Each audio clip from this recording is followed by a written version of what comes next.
Hey everybody, welcome to The Cooking Principle, Cooking with Kyle. And I want to today come on and show you how to make homemade bread. The weatherman has predicted some sketchy weather here in the next couple of days. I don't know about you, but I have seen those shelves clear almost completely of bread. And so I want to show you an easy bread that you can throw together if you're out of bread, and you can have in case we lose power or you can't get to the store. So the first thing you're going to start with is 3 cups of all-purpose flour. We're going to put that in a glass bowl. You are going to add to that 2 teaspoons of regular salt. Okay, you're going to take a packet of active dry yeast.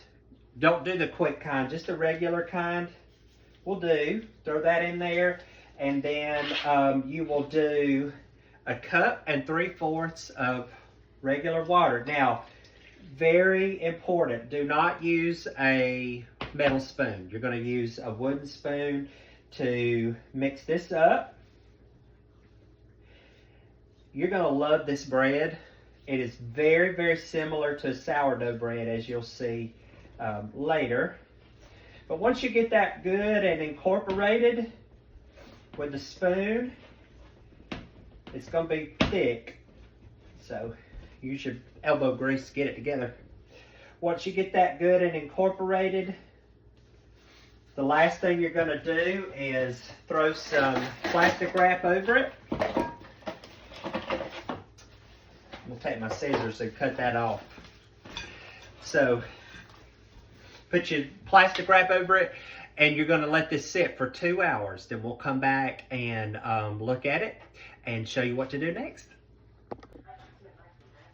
Okay, everybody, I'm going to show you how to finish up this bread.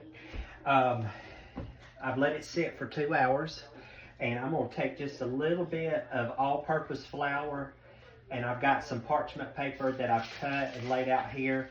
And the purpose of this is just to help it where it won't stick as bad to the paper.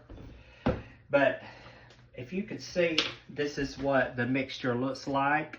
I'm going to use my spoon to kind of spoon it out. It is going to be sticky. That is normal when you're working with homemade bread. So you kind of get it out into the parchment paper there. And then the next thing we're going to do is just kind of work it around. You take your parchment paper and do it on the sides here. You want to kind of shape it into a loaf.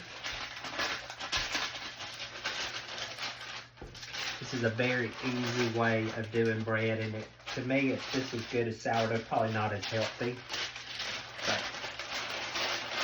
you get what I mean there. I think that's about all I'm going to do with it.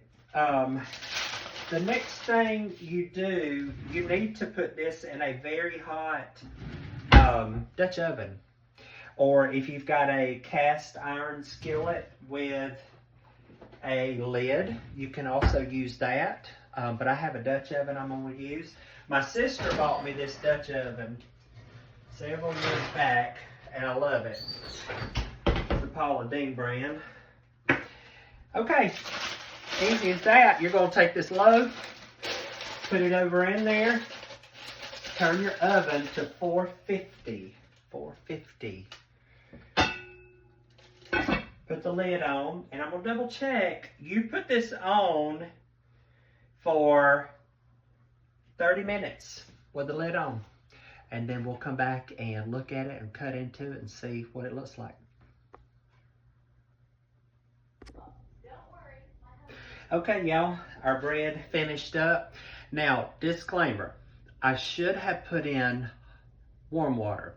So the water should have been warm when I put it in. That helps to activate the yeast. But it didn't rise as much as I would have liked for it to. But this is what the bread looks like. And it's pretty. And got a nice crunchy bottom. This is what it looks like cut open. we will enjoy this with some bread and jam, and especially if we get the rain and ice they're all talking about. We will have something nice here at the house. So if you run out of bread, can't find any at the store, use this recipe. Remember to make the water hot. You can put that in the microwave or on the stove if you rather do that. Get it warm before you mix it in, and you'll have a wonderful, delicious bread.